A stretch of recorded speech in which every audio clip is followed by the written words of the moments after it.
ಗಂಡ ಸತ್ತವರು ಪೂಜೆ ಮಾಡಬಹುದಾ? 1. ನಮಸ್ಕಾರ ಸ್ನೇಹಿತರೆ, ಗಂಡ ಸತ್ತವರು ಎಲ್ಲಾ ಪೂಜೆಗಳನ್ನು ಮಾಡಬಹುದಾ? ಯಾವುದಾದರೂ ನಿಯಮಗಳನ್ನು ಪಾಲಿಸಬೇಕಾ? ಶಾಸ್ತ್ರಗಳ ಪ್ರಕಾರ ಗಂಡ ಸತ್ತ ಸ್ತ್ರೀಯರಲ್ಲೂ ಅಮ್ಮನವರನ್ನು ಕಾಣಬೇಕು. ಯಾರ ಮನಸ್ಸಿಗೂ ನೋವು ಕೊಡುವುದು ಅಥವಾ ಚುಚ್ಚು ಮಾತುಗಳನ್ನು ಆಡುವುದು ಸರಿಯಲ್ಲ. 2. ಮುತ್ತೈದೆ ಎಂದರೆ ಯಾರು? ಪುರಾಣಗಳ ಪ್ರಕಾರ ಮುತ್ತೈದೆ ಎಂದರೆ ಅವರ ಬಳಿ 5 ವಸ್ತುಗಳು ಇರಬೇಕು. ಅವುಗಳೆಂದರೆ ಅರಿಶಿನ, ಕುಂಕುಮ, ಹೂಗಳು, ಬಳೆಗಳು ಹಾಗೂ ಮಂಗಳಸೂತ್ರದ ಜೊತೆಗೆ ಕಾಲುಂಗುರ. 3. ತೆಗೆಯಬೇಕಾದ ವಸ್ತುಗಳು. ಒಂದು ವೇಳೆ ವಿಧಿವಶಾತ್ ಗಂಡ ಮೃತಪಟ್ಟರೆ ಮಹಿಳೆಯರು ತೆಗೆಯಬೇಕಾದದ್ದು ಕೇವಲ 2 ವಸ್ತುಗಳನ್ನು ಮಾತ್ರ. 1 ಮಂಗಳಸೂತ್ರ, 2ನೇಯದು ಕಾಲುಂಗುರ. 4 ತೆಗೆಯಬಾರದು ವಸ್ತುಗಳು. ಅರಿಶಿನ, ಕುಂಕುಮ, ಹೂವುಗಳು ಮತ್ತು ಬಳೆಗಳನ್ನು ಎಂತಹ ಪರಿಸ್ಥಿತಿಯಲ್ಲೂ ತೆಗೆಯಬಾರದು.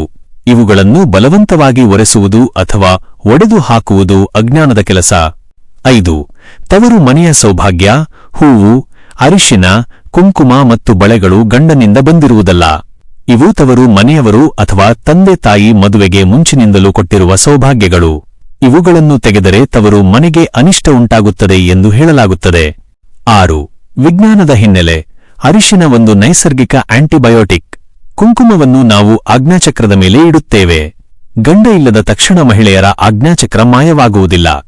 ಆದ್ದರಿಂದ ಕುಂಕುಮ ಇಡುವುದು ಅನಿವಾರ್ಯ ಮತ್ತು ಪವಿತ್ರ. 7. ಮಲ್ಲಿಗೆ ಹೂವಿನ ನಿಯಮ. ಹಿರಿಯರ ಪ್ರಕಾರ ಕೇವಲ ಮಲ್ಲಿಗೆ ಹೂವನ್ನು ಮಾತ್ರ ಮುಡಿಯಬಾರದು. ಅದರ ತೀವ್ರ ಸುವಾಸನೆಯಿಂದ ಮನಸ್ಸಿನಲ್ಲಿ ಚಂಚಲತೆ ಉಂಟಾಗಬಾರದು ಎಂಬುದು ಇದರ ಹಿಂದಿನ ಕಾರಣ. ಆದರೆ ದಾಸವಾಳ, ಗುಲಾಬಿ, ತುಳಸಿ ಅಥವಾ ಬಿಲ್ವಪತ್ರೆಯನ್ನು ಮುಡಿಯಬಹುದು. 8. ಲಲಿತಾ ಸಹಸ್ರನಾಮ ಪಠಣೆ. ಗಂಡ ಸತ್ತ ಮಹಿಳೆಯರು ಲಲಿತಾ ಸಹಸ್ರನಾಮವನ್ನು ಖಂಡಿತ ಓದಬಹುದು. ಇದನ್ನು ಓದಿದರೆ ಮುಂದಿನ ಜನ್ಮದಲ್ಲಿ 100 ವರ್ಷಗಳ ಕಾಲ ಮುತ್ತೈದೆಯಾಗಿ ಬಾಳುತ್ತೀರಿ ಎಂದು ಶಾಸ್ತ್ರದ ಉತ್ತರ ಪೀಠಿಕೆಯಲ್ಲೇ ಇದೆ. 9 ವ್ರತಗಳು ಮತ್ತು ಪೂಜೆ.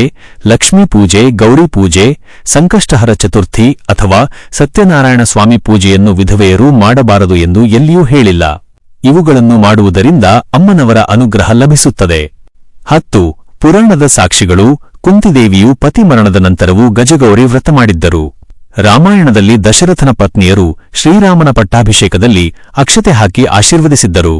ಅಂದು ಅವರನ್ನು ಯಾರೂ ಅಶುಭ ಎಂದು ದೂರವಿಟ್ಟಿರಲಿಲ್ಲ. 11. ವಿಧವೆಯರನ್ನು ಗಂಗಾದೇವಿಯಷ್ಟೇ ಪವಿತ್ರರು ಎಂದು ಗೌರವಿಸಬೇಕು. ಅರಿಶಿನ ಕುಂಕುಮಕ್ಕೆ ಕರೆಯುವಾಗ ಅವರನ್ನು ಕಡೆಗಣಿಸುವುದು ತಪ್ಪು.